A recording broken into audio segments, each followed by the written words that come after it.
Assalamu alaikum, this is Nabila Sigdattama welcoming you all to the English news from BTV Chattogram. Let's begin with the headlines. Foreign exchange reserves surpassed $31 billion due to robust growth in remittance, export earnings and financial support from international organizations.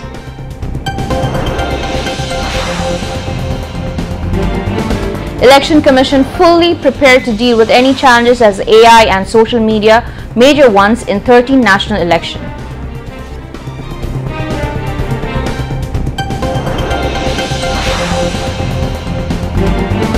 Court orders to send 16 including former Minister Abdul Latif Siddiqui to jail in case of under Anti-Terrorism Act.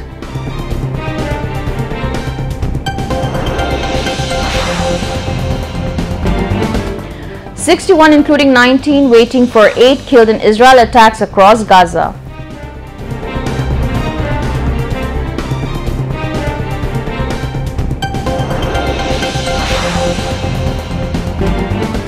And Bangladesh draw by 1-1 goal with Bhutan in SAF Under-17 Women's Championship at Changlamatang Stadium in Bhutan.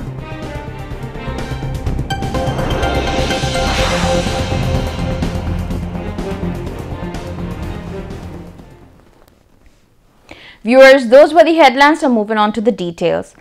Bangladesh foreign exchange reserve have once again surpassed the $31 billion mark, driven by robust growth in remittance inflow, an increase in export earnings and financial support from various international organizations. As of the end of Wednesday, the total foreign exchange reserve stood at $31.33 billion. According to the International Monetary Fund Balance of Payment and International Investment Position Manual (BPM6) methodology, the reserve was $26.31 billion. The raise followed a temporary dip in the early July when the reserve dropped to $29.53 billion after Bangladesh made a payment of $2.02 billion to the Asian Clearing Union. The latest figures show a significant rebound from the total reserve of $30.86 billion and BPM6 base reserve of $25.87 billion recorded on August 24th. In the first 27 days of August alone, expatriates Bangladeshis sent home more than $2 billion, totaling to $2.087 billion. This represents a nearly 6% increase compared to the $1.971 billion received during the same period last year.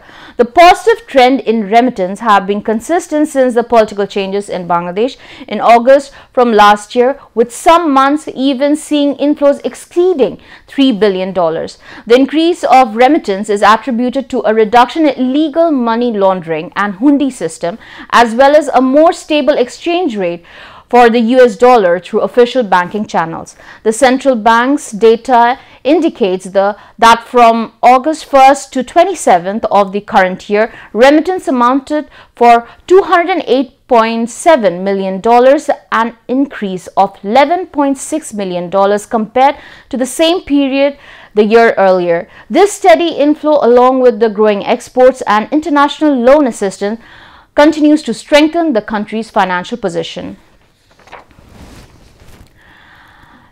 Chief Election Commissioner A.M. Nasiruddin has said that artificial intelligence and social media will be major challenges in the 13th National Parliamentary election, but the Election Commission is fully prepared to deal with any challenges. He made the remark today while addressing as chief guest at the inauguration of a 2-day training program for core trainers ahead of the 13th National Parliamentary election at the Election Training Institute in Agargaon. The CEC said this training will play a significant role in the upcoming election. He urged the trainers to remain impartial during the polls. The event was chaired by Election Commission Senior Secretary Akhtar Ahmad, Election Commissioners Abdul Rahmanul Masood, Tahmid Ahmad, Muhammad Anwarul Islam Sharkar, retired Brigadier General Abdul Fazal Ahmad Sanaullah, Director General of the Training Institute SM Asaduzzaman, and International Finance Corporation's Country Director Paul Gorin also spoke in the program. Foreign Affairs Advisor Mohammad Tawhid Sen has said that institutional development, expansion of education and the creation of skilled human resources must be the core objective of political culture. He made the remark today at the inaugural session of the two-day Bengal Delta Conference in Dhaka. Local and international researchers, economists, policymakers and human rights experts are taking part in the conference.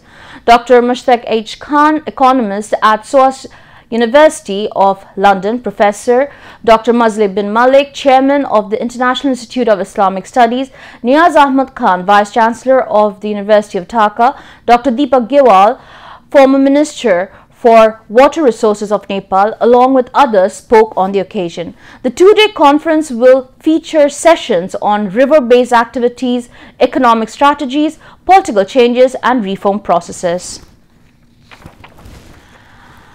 BNP Secretary General Mirza Fakhrul Islam Alamgir has said that if the election roadmap is disrupted or not followed, the nation will suffer immensely and the possibility of fascism returning will increase. He made this remark today at the launch of the book Roktakto July, written by Saida Fatima Salam, held at the National Press Club in Dhaka.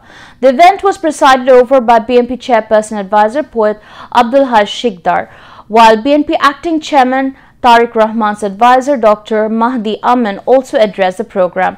Mirza Fakhrul Islam Alamgir said that conspiracies are underway to reintroduce extremist politics which would cause grave harm to Bangladesh. A court ordered to send 16 persons, including former Minister Abdul Latif Siddiqui, to jail in a case filed by the capital Shahbag police station under the Anti-Terrorism Act. The Court of Dhaka Metropolitan Magistrate Sara Farzana Haq issued the order today.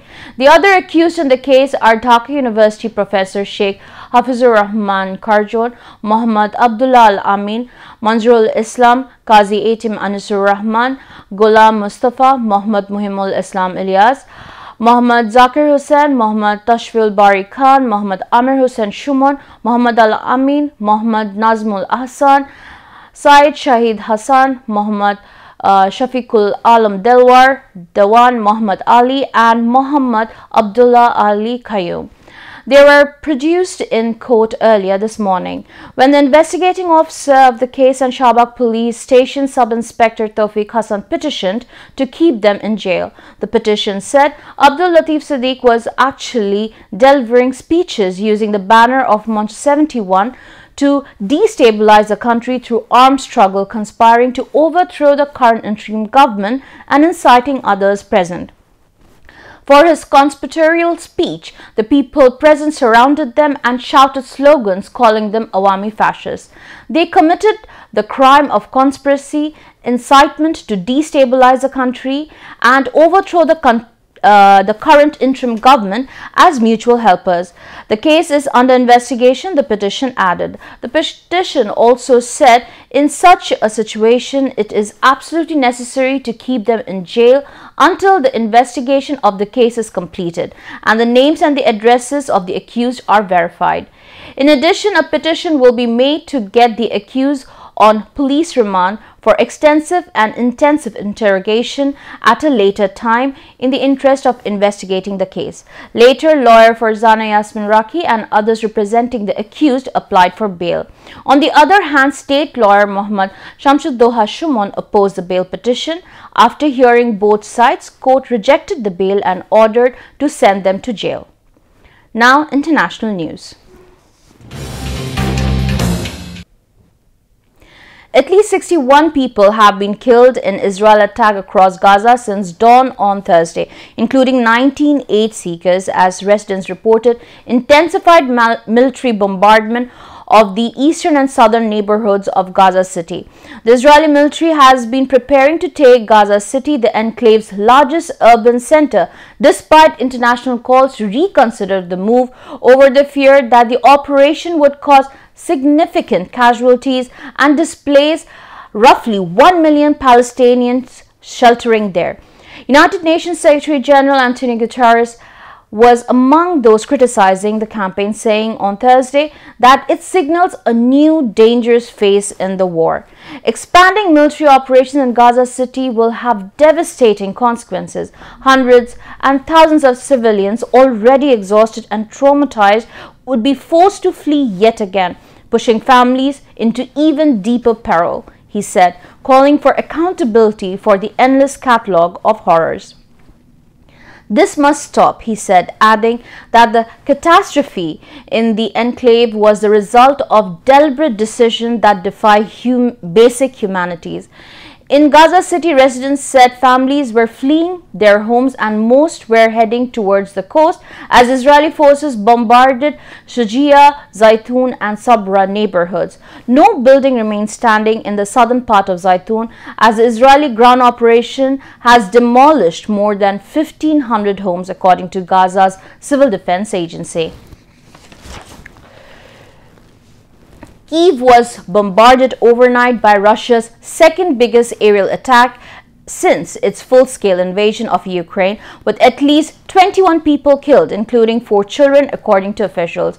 Buildings belonging to European Union and the British Council were damaged in the strike into Thursday, causing both the EU and the United Kingdom to summon the top Russian diplomats in their capital. Among those killed are children of age 2, 14 and 17, according to Timur Tekhono, head of the Kyiv City Military Administration. Ukraine's Air Force said that the Kremlin unleashed 629 air attack weapons on the country overnight, comprising 598 drones and 31 missiles. Russia's defense ministry said it struck military-industrial complex enterprises and military air base in Ukraine using high-precision weapons. Back to national news. Assistant General Secretary of Bangladesh Jamaat-e-Islam Mohammad Shahjahan said no one should be allowed to manipulate the upcoming national parliamentary election through the use of black money and muscle power. He made the remark at the workshop titled National Election, the Role of Labour Leaders, organized by Bangladesh Shramik Kalyan Federation in Chattogram today. Shahjahan said any attempt to create anarchy ahead of the vote need to be thought. He called for elections to be concluded using proportional representation system and for the July Charter to be given a legal basis. No matter how many conspiracies are hatched from within or outside the country, the nation will not accept a sham election, he added. President of Chattogram Metropolitan Shramik Kalyan Federation S.M. Lutfur Rahman presided over, while General Secretary Abu Talib Chaudhry moderated the program.